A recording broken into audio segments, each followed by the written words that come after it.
ছাব্বিছৰ আকৌ ৰাজনীতিত এবাৰ ৰাণী নৰহ লখিমপুৰ সমষ্টিত এবাৰ মানৱ ডেকাৰ বিৰুদ্ধে যুঁজ দিবলৈ সাজু হৈছে ৰাণী নৰহ।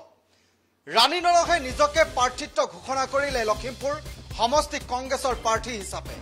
এই মুহূৰ্তত আমি জনাব বিচাৰিছো লখিমপুৰ সমষ্টিত এবাৰ কংগ্ৰেছৰ প্ৰাৰ্থী হিচাপে ৰাণী নৰহে নিজকে ঘোষণা কৰিছে। ৰাণী নৰহে লখিমপুৰ সমষ্টিত কংগ্ৰেছৰ হৈ প্ৰতিদ্বন্দ্বিতা কৰিব আৰু মানৱ ডেকাক পৰাস্ত কৰিব। ২৬ৰ বিধানসভাৰ নিৰ্বাচনৰ ইতিমধ্যে কুচকাৱাজ আৰম্ভ কৰিছিল কংগ্ৰেছত, কিন্তু তাৰ পূৰ্বে এটা কথা ক'ব লাগিব, যি দুগৰাকী জ্যেষ্ঠ কংগ্ৰেছীৰ নেতাৰ বিৰুদ্ধে বিভিন্ন সময়ত চৰ্চাৰ কেন্দ্ৰবিন্দু হৈ থাকে, ভৰত নৰহ আৰু ৰাণী নৰহ, এই নৰহ দম্পতীৰ বিৰুদ্ধে বিভিন্ন সময়ত কংগ্ৰেছৰ ভিতৰ চৰাতো বিভিন্ন ধৰণৰ চৰ্চা চলি থাকে আৰু নিজৰ যিটো তেওঁলোকৰ আধিপত্য দিল্লীৰ সৈতে কেনেধৰণৰ কেন্দ্ৰৰ সৈতে আচলতে দিল্লীৰ হাইকমাণ্ডৰ সৈতে কংগ্ৰেছ হাইকমাণ্ডৰ কিমান ঘনিষ্ঠ তাৰ যেন বাৰে বাৰে তেওঁলোকে প্ৰভাৱ খটুৱাই দেখুৱাই আহিছিল। আৰু এইবাৰ ৰাণী নৰহে কৈছে দিল্লীৰ পৰা অৰ্থাৎ হাইকমাণ্ডে ইতিমধ্যে কৈছে জ্যেষ্ঠতাৰ ভিত্তিত এইবাৰ মহিলা ক্ষেত্ৰতো প্ৰাৰ্থিত্ব দিয়া হ'ব আৰু তাৰে আশাত ইতিমধ্যে সেই আশা পুহি ৰাখিছে ৰাণী নৰহে।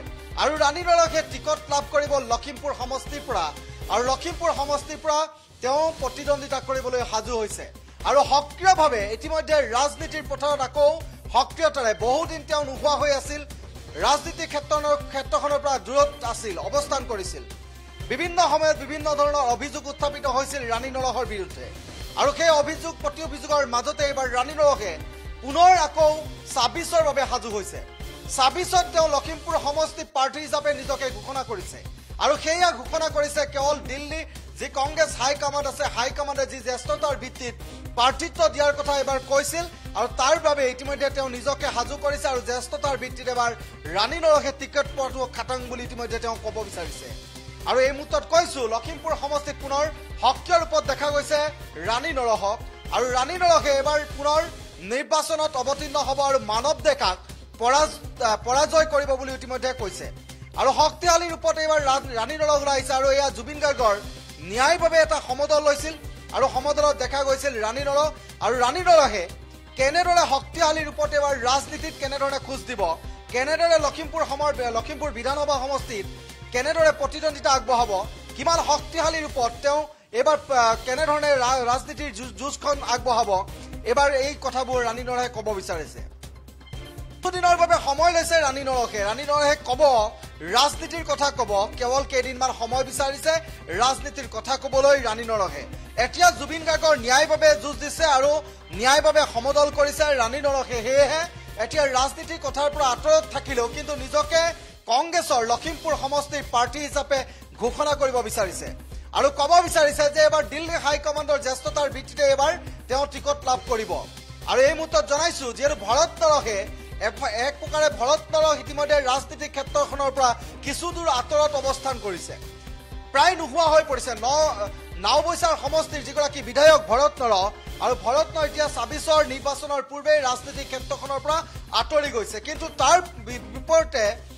তাৰ বিপৰীতে পত্নী এইগৰাকী ৰাণী নৰহ আৰু ৰাণী নৰহক দেখা গৈছে। প্ৰাক্তন সাংসদগৰাকী এনেদৰে শক্তিশালী ৰূপত তেওঁ এইবাৰ যুঁজ দিবলৈ ওলাইছে যে মানৱ ডেকাক লখিমপুৰ সমষ্টিৰ পৰা তেওঁ পৰাজয় কৰিব আৰু তেওঁ কৈছে যিসকল আই মাতৃ অৰ্থাৎ মহিলা ভোটাৰক কেনেদৰে আকৃষ্ট কৰিব, মহিলা ভোটাৰে যে এতিয়া বিজেপিৰ যিসমূহ আঁচনি সেই আঁচনিৰ ওপৰত প্ৰলোভিত নহয়, এই কথাও ক'ব বিচাৰিছে ৰাণী নৰহে। আৰু শক্তিশালী ৰূপত এইবাৰ ৰাণী নৰহে যুঁজ দিবলৈ সাজু হৈছে লখিমপুৰ সমষ্টিত। লখিমপুৰ সমষ্টিৰ এবাৰ তেওঁ নিজেই ঘোষণা কৰিব বিচাৰিছে যে কংগ্ৰেছৰ যিগৰাকী প্ৰাৰ্থী হ'ব সেইগৰাকী ৰাণী নৰহ আৰু ৰাণী নৰহে কিয় তেওঁ প্ৰাৰ্থিত্ব লাভ কৰিব এই কথা ক'ব বিচাৰিছে। আমি কিছু ভাষ্য আছে ৰাণী নৰহৰ ভাষ্য এই মুহূৰ্তত শুনাব বিচাৰিছো।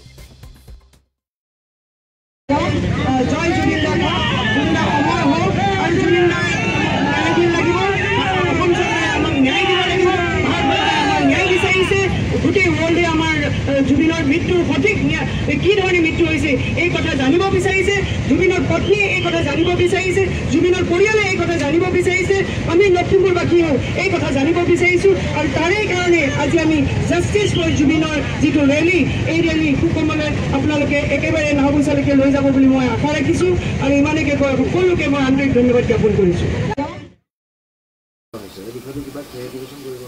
ভাৰতবৰ্ষৰ আমাৰ কেন্দ্ৰীয় নেতৃবৃন্দই ভাৰতবৰ্ষৰ যিমান ছিনিয়ৰ লিডাৰ আছে প্ৰতিটো ষ্টেটৰ প্ৰত্যেকজন ছিনিয়ৰ লিডাৰক নিৰ্দেশ দিছে নিজৰ নিজৰ ঠাইলৈ গৈ নিৰ্বাচন খেলিবৰ কাৰণে।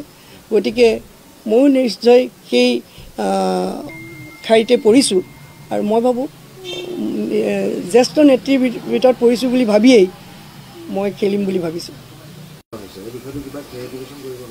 ভাৰতবৰ্ষৰ আমাৰ কেন্দ্ৰীয় নেতৃবৃন্দই ভাৰতবৰ্ষৰ যিমান ছিনিয়ৰ লিডাৰ আছে প্ৰতিটো ষ্টেটৰ প্ৰত্যেকজন ছিনিয়ৰ লিডাৰক নিৰ্দেশ দিছে নিজৰ নিজৰ ঠাইলৈ গৈ নিৰ্বাচন খেলিবৰ কাৰণে। গতিকে ময়ো নিশ্চয় সেই ঠাইতে পৰিছোঁ আৰু মই ভাবোঁ জ্যেষ্ঠ নেত্ৰীৰ ভিতৰত পৰিছোঁ বুলি ভাবিয়েই মই খেলিম বুলি ভাবিছোঁ।